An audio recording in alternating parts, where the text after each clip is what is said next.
Good morning, everybody. Pastor Steve here. I hope you had a great day worshiping Jesus yesterday. And I really am excited about what's happening at First Baptist this coming Sunday, May 1.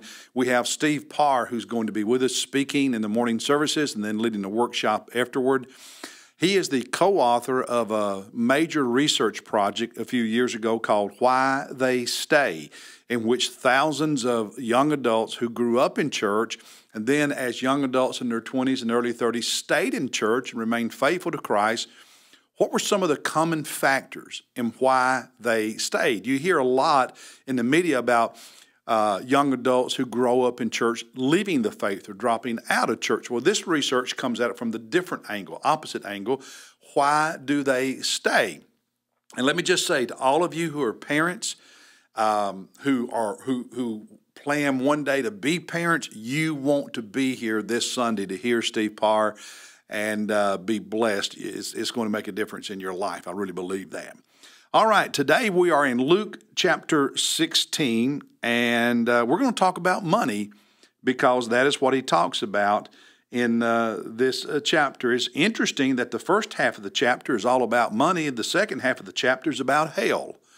Something to think about there. So let's read the opening 8 verses, which really sets the table for Jesus' application, starting at verse 9. Starting at verse 1, he's speaking to his disciples, and he talks about there being a rich man who had a manager. That was not unusual that somebody who was wealthy would have stewards or managers to oversee their household affairs, some of their business dealings, etc. And this manager was reported to him as squandering his possessions. He was dishonest. And so he called for the manager and said, "What is this I hear about you? Let's have an accounting. Explain to me what's been going on because I'm going to take your job away from you." In verse 3, the manager's thinking to himself, "What shall I do? Since my master is taking the management away from me and I'm not strong enough to dig and I'm ashamed to beg," he says, "I'm going to be in trouble. So here's what I'm going to do," he says in verse 4, "so that when I lose my job, when he takes away the management position from me, there will be people who will like me and welcome me into their homes, and they'll give me a hand up. They'll help me out." So in verse 5, he summoned each one of his master's debtors, those who owed money to his master. And as the manager, he would know, maybe even more than the master would know. And he began saying to the first, "How much do you owe my master?" And that man said, 100 measures of oil. And he said, "Well, take your bill and sit down and, hey, write 50. Reduced it by half. Then he said to another, "How much do you owe my master?" And he said, 100 measures of wheat. And he said, "Well, sit down, take your bill and write 80. Okay, cut it by 20%. Well, I mean, that made those guys like him. And his master, when he found out about it, in verse 8, when the master heard this, he praised the unrighteous manager because he had acted shrewdly. In other words, you're pretty smart. You're the kind of guy I think I need. I want to keep you. And then Jesus said, "But the sons of this age are more shrewd in relation to their own kind than the sons of light." Now, that's a strong statement by Jesus, because what he's saying is that sometimes the people in the world, when it comes to the things of the world, are smarter and wiser and shrewder than disciples, believers are when it comes to the things of God.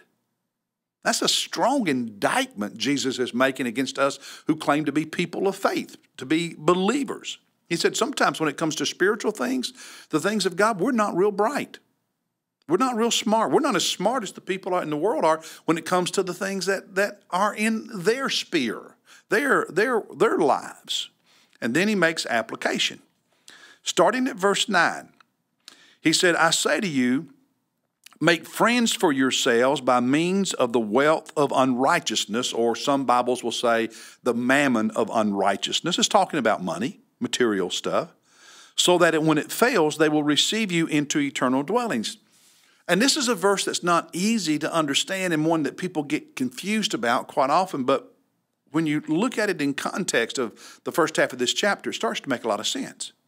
Jesus is saying, all right, now, disciples, believers, those of you who claim to be my children, make friends, okay? You need to make friends. Just like this shrewd manager made friends, you need to make friends. Okay? Now look at verse 9 again. So make friends. How? By means of the wealth of unrighteousness. It's not that money is necessarily evil, but that it's of this world. It's not the spiritual stuff. It's physical, tangible. Now, there's spiritual principles behind it. But now notice, Jesus is saying, you need to make friends for yourself by use of, by means of, by how you use money. Make friends for yourself by what you do with money. Well, all right. Now, who do I make friends with by how I use my money? Well, in verse 9, so that when it fails, because money doesn't last, you're going to die and leave it all behind, they will receive you into the eternal dwellings. Now let that sink in. Into the eternal dwellings, heaven. See, this shrewd manager was going to be welcomed into the homes on earth of the people that he cut a deal with. Jesus is saying you as a disciple, as a Christian, as a believer, need to use your money in such a way that people in heaven say, yes, we welcome you home. We welcome you to heaven. You're one of us. We like you. Now, the rest of what Jesus says will make sense. Verse 10, he who is faithful in a very little thing is faithful also in much, and he who is unrighteous in a very little thing is unrighteous also in much. Money is a little thing in God's eyes, and it's unrighteous, not in the sense that it's automatically sinful. It can cause us to do sinful things, but it's not of heaven. It's of this world. It's a physical, tangible, worldly thing. It's a little thing. And Jesus is saying, if you can be faithful in the little unrighteous thing like money, he can trust you to be faithful in bigger things. But if you can't be righteous and faithful in the little thing like money, he can't trust you with more important spiritual, eternal things. And remember, Jesus has already said the people of this world are smarter when it comes to their stuff than God's people sometimes are when it comes to spiritual things. And Jesus is saying, I can't trust you with the big spiritual things if I cannot trust you to deal with money the right way. Verse 11.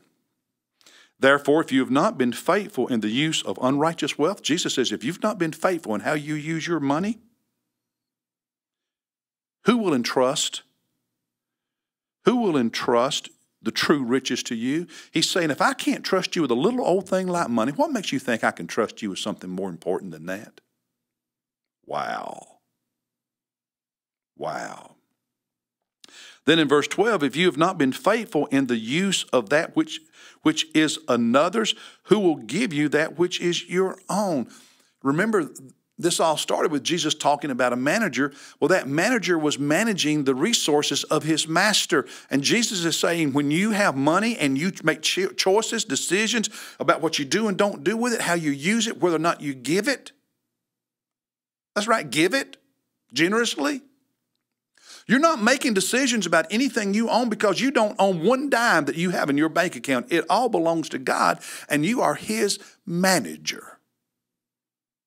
And he's investigating all the time how you're using what actually belongs to him. And if you don't use what is his right, why will he just give you anything?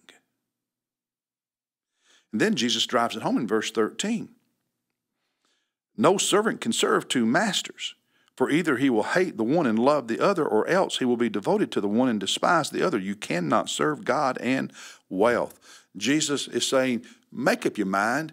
Who do you love more, God or money? Who do you trust more, God or money? And don't automatically say you love and trust God more when you don't tithe. Whoa! Whoa! Jesus says, if I can't trust you with something as simple as money, why would I trust you with something more important than that? Wow! Wow. So, are you shrewd when it comes to the things of God or not? Do you use money the way God says? Do you give money the way God says? Or are you, by the way you handle money, such that God says, I can't trust you with the really important things in my kingdom because I can't even trust you with the little things like money. Wow. Wow. Pretty strong words from Jesus. What's your response? I'll see you tomorrow.